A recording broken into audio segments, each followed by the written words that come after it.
bad, immoral, and wrong. This is The Modern Eater Show. Piping hot and delicious. The Modern Eater. Food, food, food, food. Oh! Come and get it! And now your hosts, Greg Hollenbeck, Jay Parker, and Brian Freeman. Shucking oysters on the first show of the new year. Here it is, the Modern Eater Show, live from Studio Kitchen, Colorado. This is a cool one, man. I don't know, Brian, fast or slow? What do you like? I like it fast, man. I like efficiency. Yeah. Get it done. Get it done. Sometimes you got to, Jay, what? I'm sorry, man.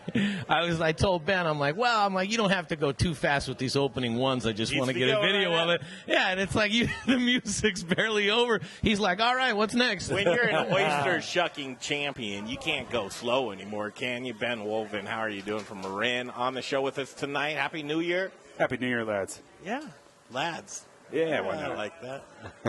A boy from Maine. Born and raised, yeah. Been under Born and about 11 years now. Where'd the accent go? You You don't take the Kata Bahaba? no, try not to.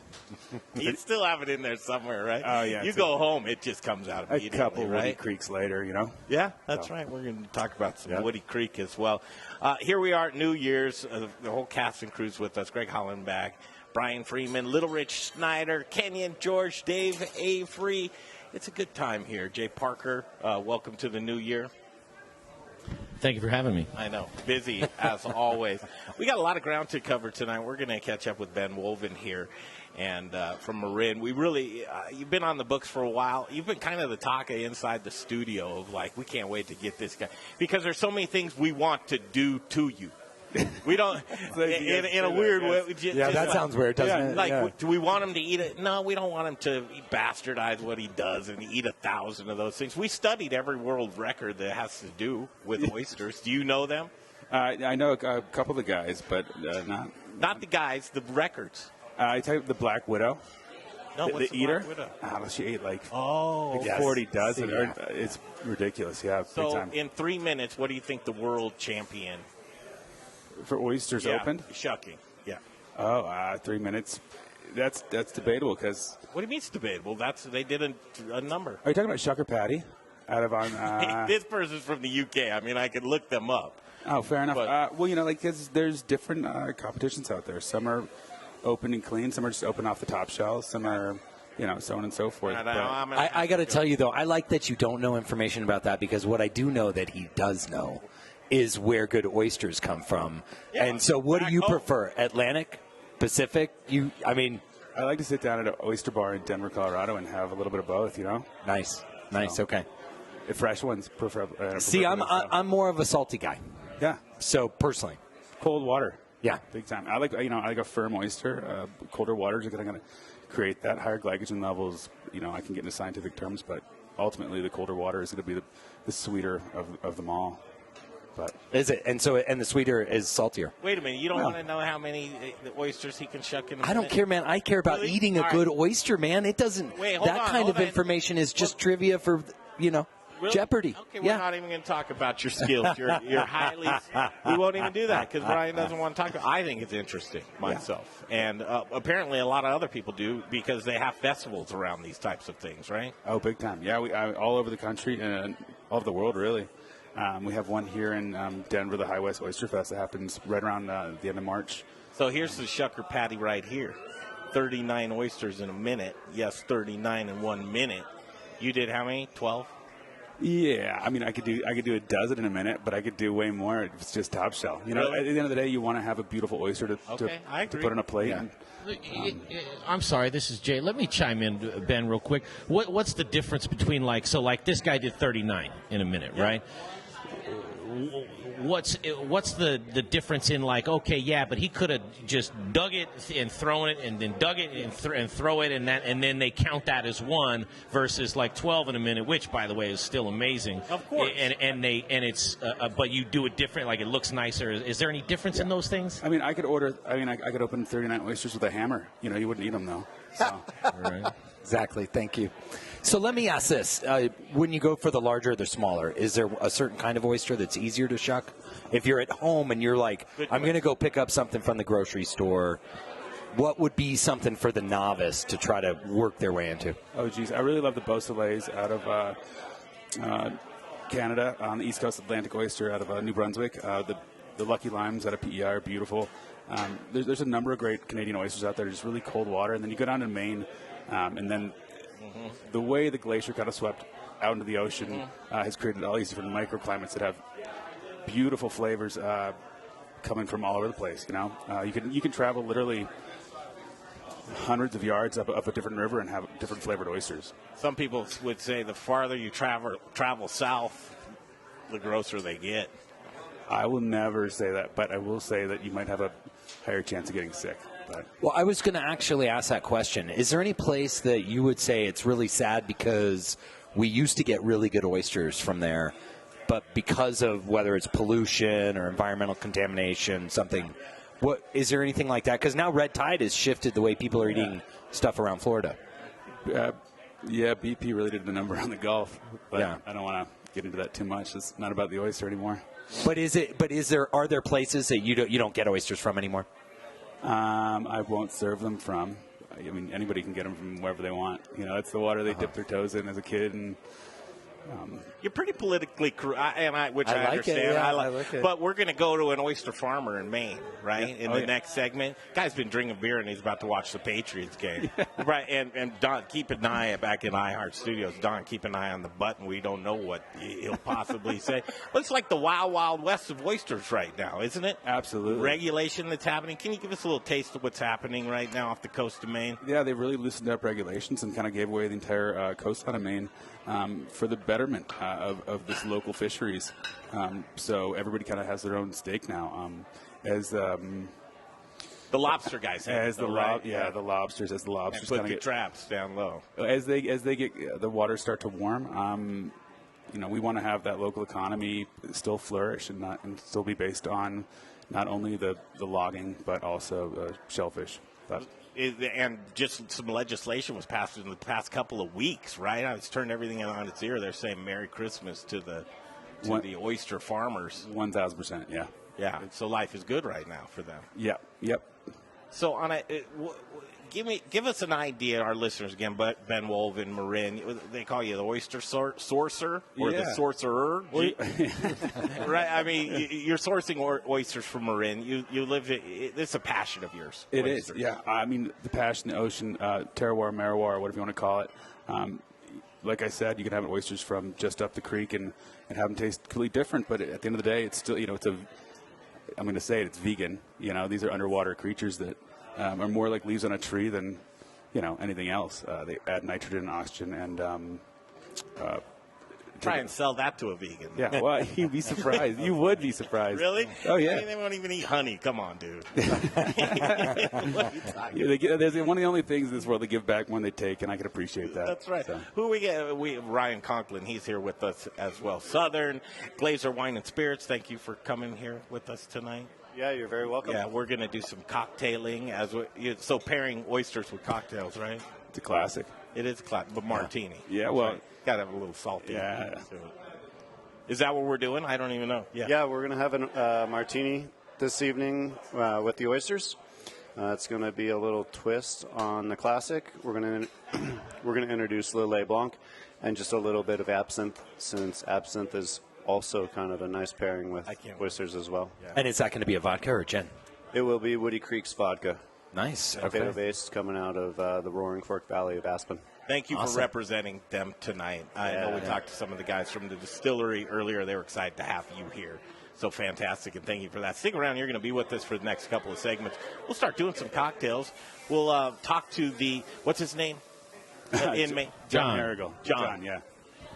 Jay, you've talked to him already? Yeah. So it's gonna be We a talked kid. about Tom Brady, the whole thing. Oh, no. Okay, cool. I like the area. I love the region. Maine, I lived there for a teeny little stretch. It was fun. The unique people truly are. A lot of people never get out. Yeah, unique is a good And word if they for get it. out there somewhere in Florida, Yeah. they don't like mass holes. They don't like the people from Michigan, right? Yeah. Do you? I don't No, know. at the end of the day, it's just hard work. That's what we appreciate, you know? Yeah, I get it. We'll be back right here. The Modern Eater Show on iHeartRadio. that was a great opening segment. Holy cow. Best one of 2020 yet. I've got my new friends, Tamir and Chantel from Novel Strand Brewing. Check this, what they brought. So this is a little bit of a teaser. You gave me an elevator speech, and he's got it down. Give me that elevator speech. So we brought a beer called Dancing with the Moon. In our opinion, it's probably the best beer we've ever made. It's also the beer that Chantel and I made for our wedding. We both own the brewery along with our friend Diana Coker.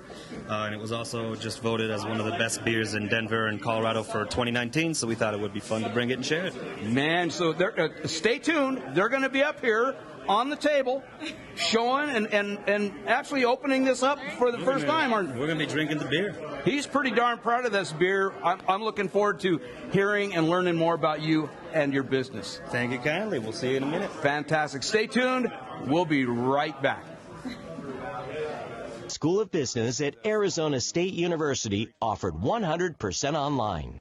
Text test to 79645. That's TEST to 79645. Modern Eater family, it's Little Rich. Everybody needs insurance, but do you have the insurance you need? When we opened Studio Kitchen, Colorado, home of the Modern Eater, we had no idea what insurance we needed. We didn't even know where to begin. Times like that, I turn to the experts. Our insurance expert, Brian Brenning with the Ewing Levitt Agency. Brian makes the coverage discovery process easy and seamless. Here's what you can expect from Brian and the team at Ewing Levitt. The absolute safest coverage, fair, low rates, quick response time, and honest, straightforward service. I've been in business 40 years. I trust Brian Brenning and Ewing Levitt Agency. He's not just an insurance expert. He's my friend. Make him your friend and expert too by calling the Ewing Levitt Agency today, 970-679-7374. For the best and most reliable insurance coverage, that's 970-679-7374. It's the Ewing Levitt Agency. Hi,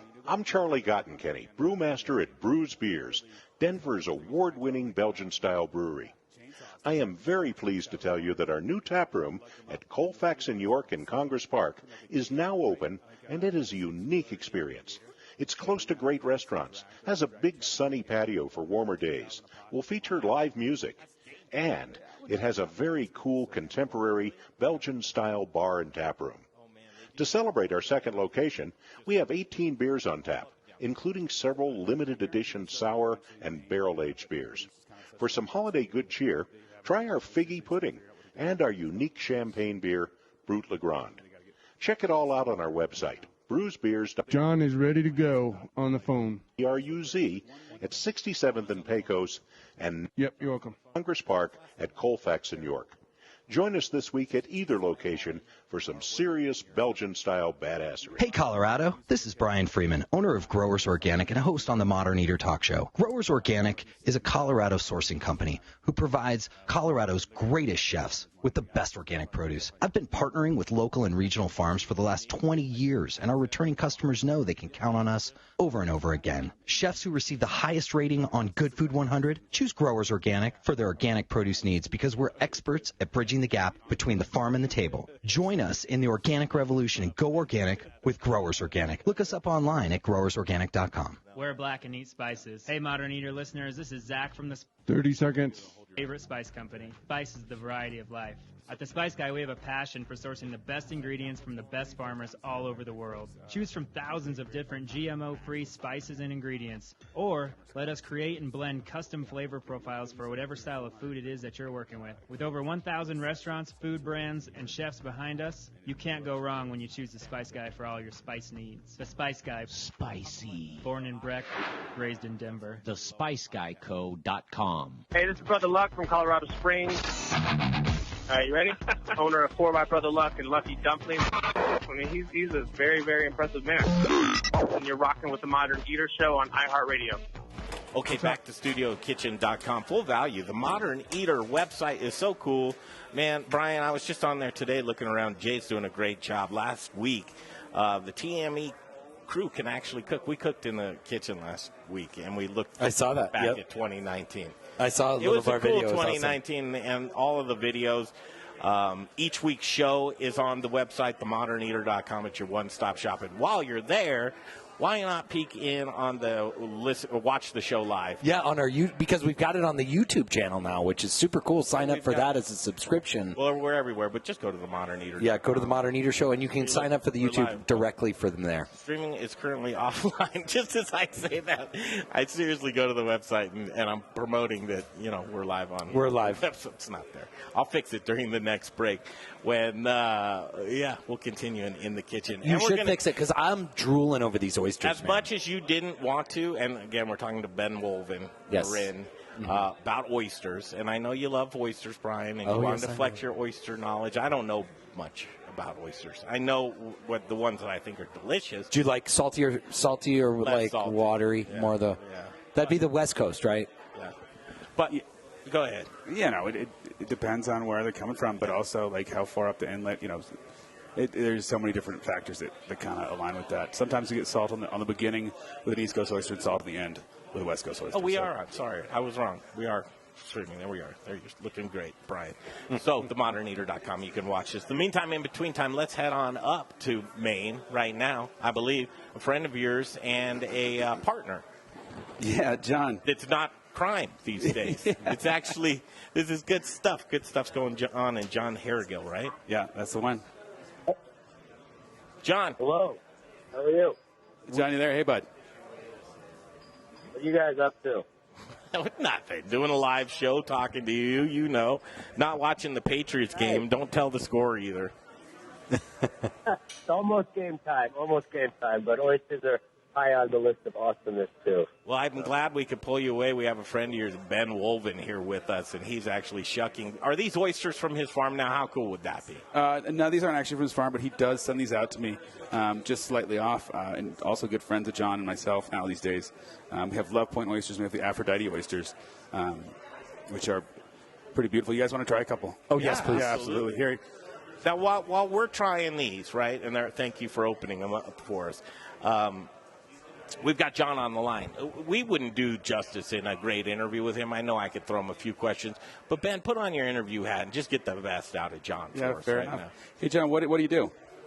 What is the Maine Oyster Company? Maine Oyster Company, it started as a farm. I am an oyster farmer myself, about 4 years ago.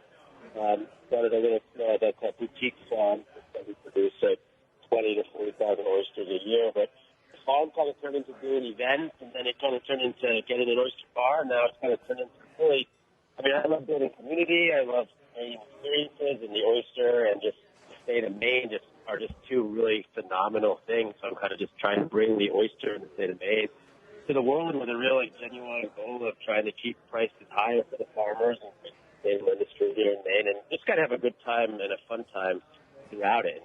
People like that or anyone in the industry, just got a real passion for this whole situation.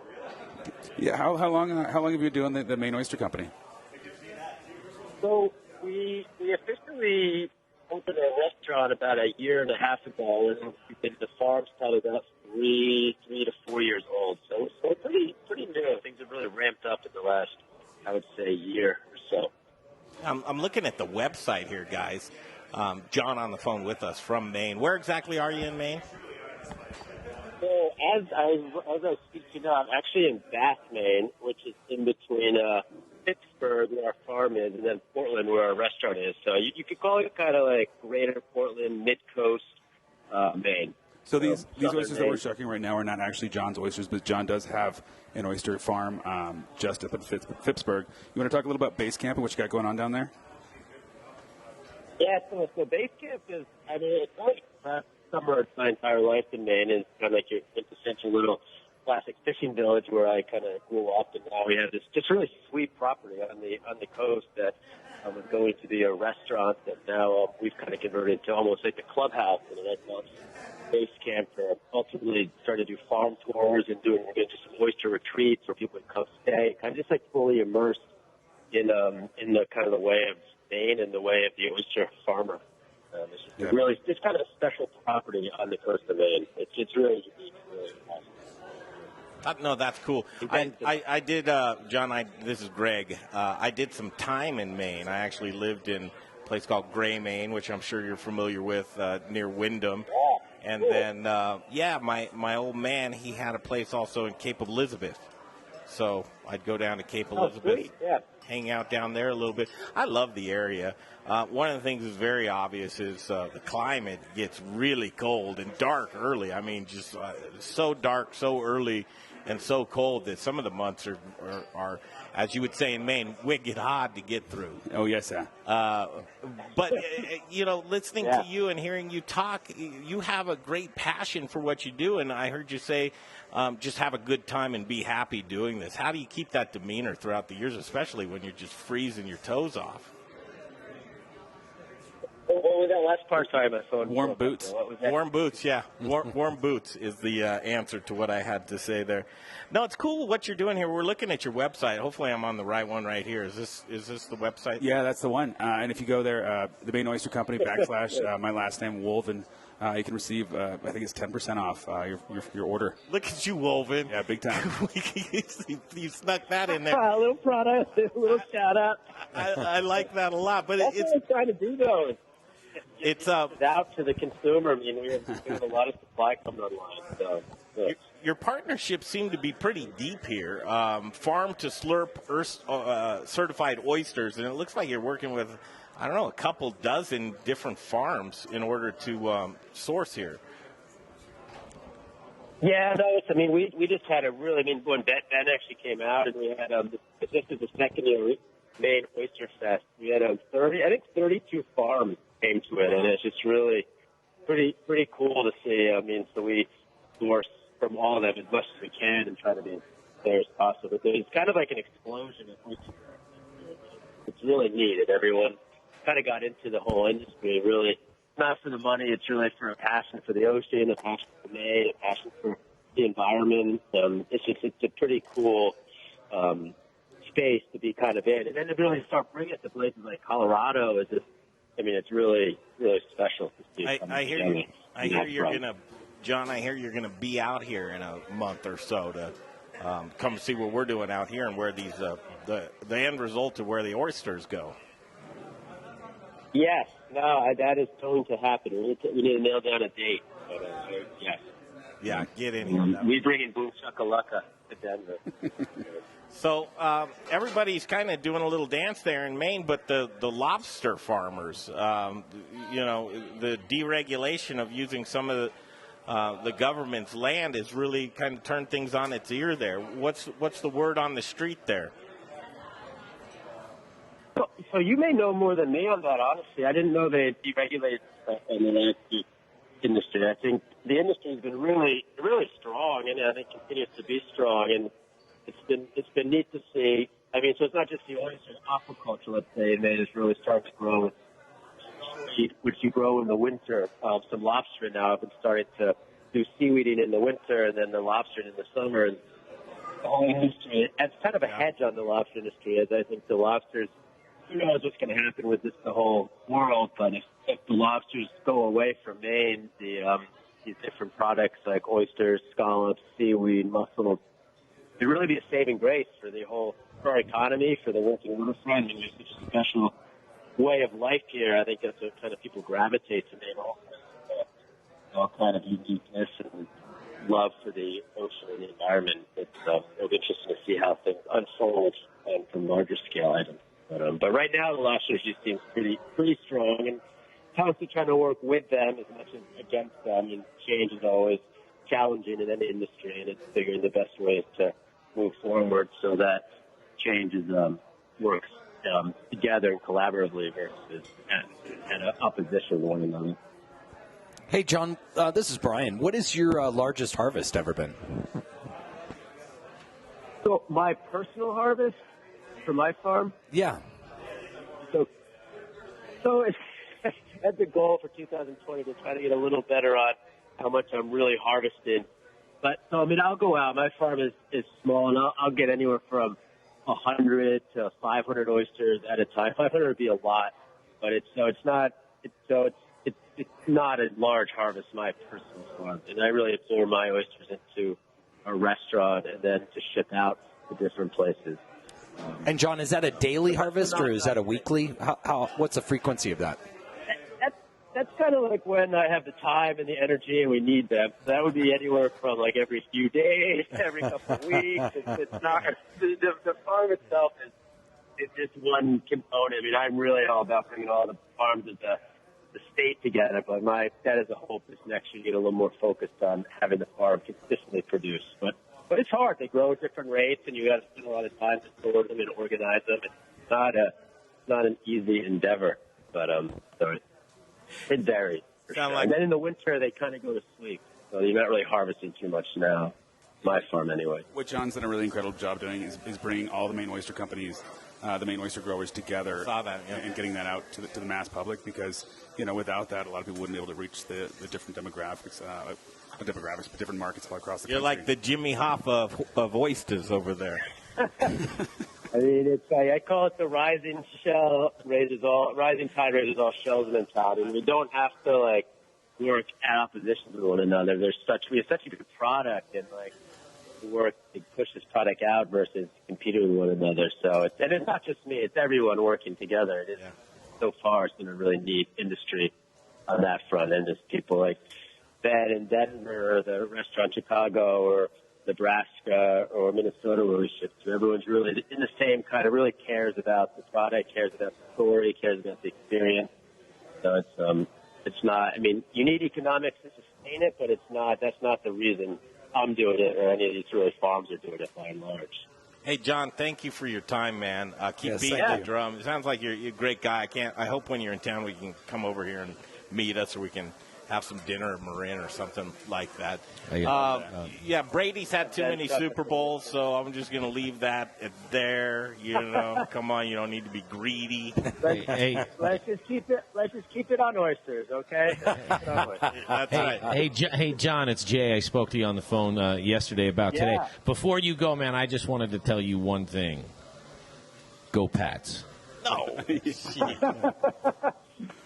I already told him that's coming from a guy who doesn't care, But in the world of not caring, I'm with John tonight. I know, football. You can have it this year, man. Broncos will be back next year for you. Thank you, guys. No, I mean, thanks, Ben. Ben's the reason that this is happening. It's not me. It's Ben, and it's actually another farmer who connected Ben and I. So that's really the joint working together collaboration. I'll tell you what, man, turn that Patriots game off. Just head on over to themoderneater.com on your smart TV and watch the remainder of the show. You'll get more value of that. We'll feature Ben some more here. Thanks, John. There's John. We're going to take a break here. It's past 6:30 on 630 KHOW, iHeart Radio Station. We're going to continue. Again, Ben Wolven here with us from Marin. Now we are going to get into seeing those beautiful hands go quick, man. That's right. That's it. I don't even want to try because I am accident prone, man. And I'll do whatever you did to your wrist there. I don't know if that was just a stair climbing injury. Okay, and then we'll make the cocktail too with Ryan Conklin when we get back right here on the Modern Eater Show on iHeartRadio. Okay, I got my new friend Landon Harmon from Bearded Man Coffee over here. That's some coffee, baby. That's the coffee right there, man. Absolutely. And so you're going to be on a little bit later. Tell us what you brought.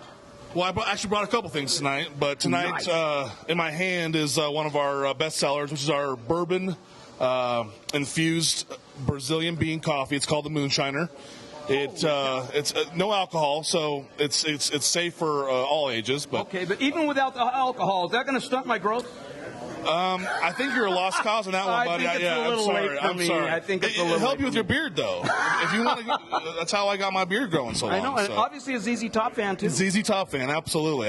No, we're excited to be here tonight. Love thank you so much. And you brought another coffee with you too. So yeah, we brought our Stubble, which is our signature blend. We actually have 19 different roasts that we do. Holy cow! I can't really choose, what to bring each time, so I just grabbed a couple that eeny, meeny, miny, mo. So that's what we did. Stick around. You're going to learn about some great Colorado coffee from this dude, none better. We've got some sponsors, some words from The Goods, Ardent Mills, Fourth, and Aspen Baking. Our friends at Aspen Baking coming right up. Ooh, that was tight. Thank you, brother.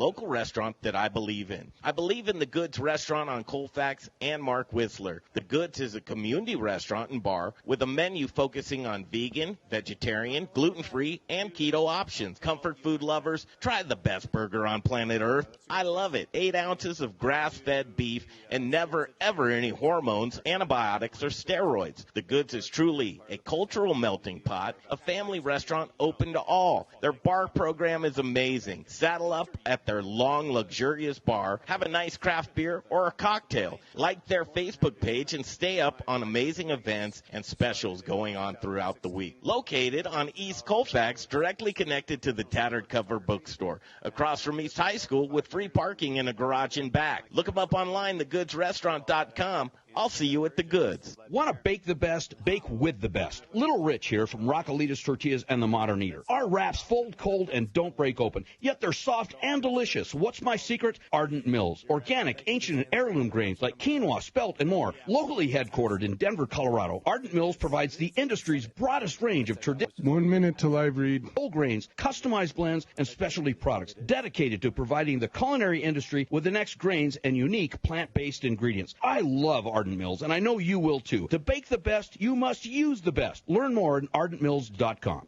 Taxes, payroll, and workman's comp. Ugh. If you're a business owner, I bet hearing me say those dirty words made you cringe. Hi, I'm Rebecca Berry with Forth, and I know growing and managing a business can seem overwhelming and just daunting at times. But at Forth, we've got you covered. Forth knows you want to take your business to the next level. Forth was 30 seconds till I read. will allow you to free up your time and resources to do what you do best, grow and manage your business. Call me. Let's talk about how I can help. 720-436-8047. That's 720-436-8047. Rebecca with Forth. Hey, brewery Is that and like a restaurant owners, reward listen here? up. Do you want to save 10 to 20% on your natural gas? 15 seconds. You do. Saving money is making money. Your savings is just a phone call away. Call Brian Rizzuto now, 720-247-71. 5 seconds. 720-245-71. We got a live read.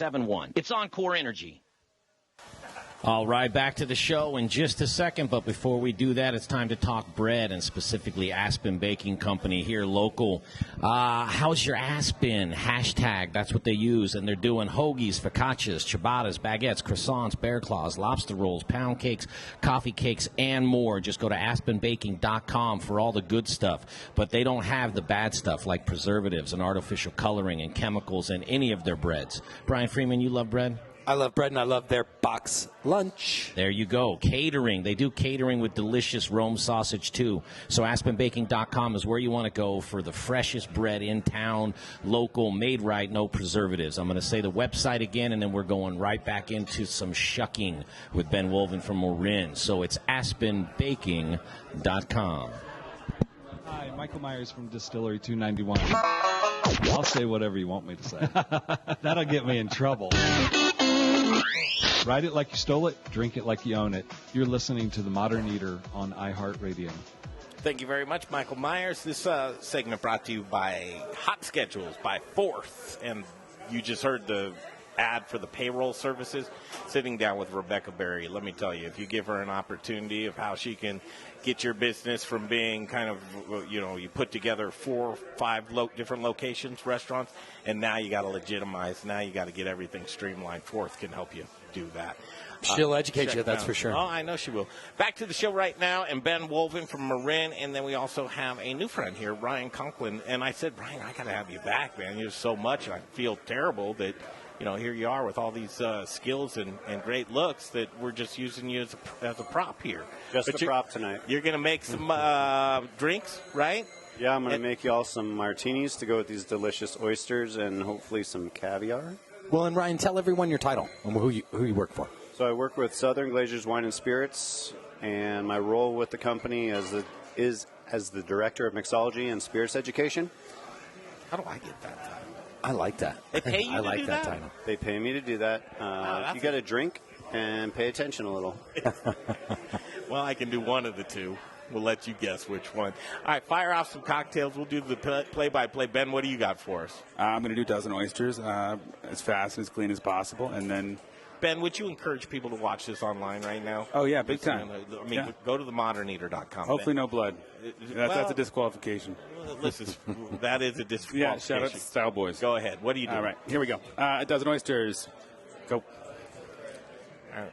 And you can talk. We can talk to you, right? Oh, I don't yeah, wanna of be course. Yeah, afraid what do you talk want to know? And are we timing this here? Did we? I will tell you, I told you my flavor profile, and I saw you laugh about So that. he's You said- about- so is there something bad when you say salty? Is that? Oh, no. Does I mean, it? You know, salty's important, right? So you got that brininess, and you're gonna have your tertiary kind of flavor profiles that are gonna come through with the salt, right? So salt's kind of the liftoff point, as you would, figure. Well, and maybe it is just briny. Is that a better descriptive word for Yeah, I would- the flavor of these oysters? Where would you go with these? Because I thought they're great. I'd lean towards brine. Brine, Just okay. a concept, but there's really no wrong way to say it or eat it or whatever. You're 30 seconds in. Okay, Ben, you're 30 And he's seconds got in. 6 down. And then how do you approach this? So you always want to face away from you, right? You don't want to go right towards your heart? Yeah, I wouldn't shove towards yourself. You don't want to shove towards your heart. Usually not on live radio And then either. you But do a little we're going to break twist. the laws today. And there's a specific knife, right, that you use. It's a shucking knife, right? I've run through a bunch in my lifetime, but I eventually came up with just kind of grinding on my own blades and catering to my own needs. So. Oh, nice. Okay. Hey, I could imagine if you did There's this. 12. Is that 12 right now? Nope. We got one more, and that's 12. Greg, where's he at time? Well, he's like a minute 5, but real close. I mean, seriously, if you would have jumped, Brian would have asked you all those crazy questions. I was distracting. You could have for sure. focused more. No, fantastic job, and I can see you pay attention to detail. But I could imagine if you went just berserk doing that, Oh, yeah. you could probably double that. Oh yeah, big time. Yeah, Right. I mean, if I really wanted to mangle the But bucket, again, why are we going How many with oysters speed? do you End of the day, Speed racer over here. Where are we Wait, going with that? Wait, hold on. We started the show with what did you say, Brian? I said fast or slow. And I said fast. Okay, then shh, quiet. Well, I want to put out a product that people want to eat. I mean, at the end of the day, you don't want something slimy on the plate. If they're open properly, they should eat like a grape, like a salty grape with those, like I said, those tertiary kind of flavor profiles. Like some of them have stewed asparagus, some of them are seaweed, some of them are cucumber. There's so many different flavor profiles that you look for, and it's really not that hard. You still like oysters? I Now love that them. it's your Yeah. business. Yeah, You I do? mean, I eat them for breakfast, so I had some at my house. But Stop it. Oh yeah. No, And is it a sin to cook them? Because we had a guy that wants to cook them. No, is it a sin? Like I said, there's no wrong way to eat an oyster. Turns. Oh, come on. You don't want to open it with a hammer. There is, That's it. no. Hot sauce. Not today. Horseradish? We do. We do fresh horseradish. Everything fresh at the restaurant. So it's there if you want it. A lot of people will kind of load up on it initially and then kind of steer away eventually when they really, you get to sit down and eat 4 different types of oysters. Why just eat horseradish? Maybe a bite or two in between. I want to try some more with this martini. I was trying to be nice earlier, and I only had 2, but I could have taken the plate. Okay. Gentlemen, I haven't been on a date this nice in a long time. So he wants to do it slow. Is that what you're saying? Well, it's just a really nice. I really appreciate that. Do you want to hold hands or anything while we're doing this I will segment or something? Just look into each other's eyes. We'll call it even. This is great. Well, hey, listen, as long as I'm not buying. This is fantastic. Ryan. I love it. He's got a beautiful. Well, and he likes the So he's zest. got cucumber, right? Is this a cucumber you've got going on in there? Cucumber, lemon? Yeah, so what we've done here is we've taken the standard kind of classic vodka martini, 2 ounces of Woody Creek's potato vodka. It's got a beautiful, rich, full-bodied flavor. A little bit of Lillet, which is going to be Semillon grape coming from the left bank Pont de Sac region of France, and then pair that with just a little bit of Pernod absinthe to kind of tie in some of those vegetal, fresh, and herbaceous characteristics that will be coming across from the oyster. And then garnishing that with a little bit of the fresh cucumber and then that bright lemon twist. The vegetal. Very, very tasty. That is way, way different. Well, it's good. than- To me, I had to reel it in a little bit because there was a lot going on in there. Well, the truth is that the star of the show should be the oyster. So, as though the martini does have a big, bold flavor, the saltiness, the brininess, the oceanic impact from the oyster should be creating a third or tertiary flavor with the martini itself. It should be kind of the child that comes from the marriage of the oyster He and the stopped martini. me because I was going to say everything that he just said there. No. Yeah. Well said there. We do have to break off, but let's do it exactly the way Ryan says. We'll eat oysters like a sewer. I love it. And you made a specific oyster here, Ben, with a little bit of caviar. And what is This is just your standard Russian oyster, but this is with the black river caviar out of Uruguay, and these are banging. Yeah, nice, 100%. All right, So if I'm excited. Brian, go ahead. So if I'm doing this, I'm eating the oyster. I'm going to eat all of the oyster, just leaving those flavors coating the mouth, and then take a sip. That's where the flavors of the martini and the oyster are going to come together, hopefully create a third flavor, and then if you like, a little bite of that cucumber to finish. We're going to do just that. You can watch us do it during the break. Where's our drinks? We'll break off. Gentlemen, we'll make some new drinks, and we'll get that back at the station. Don, grab that, and we'll take a break. Come back. The Spice Guy is on deck. We're going to go through our spice cabinet and talk about New Year, new spices, right here on the Modern Eater Show on iHeartRadio.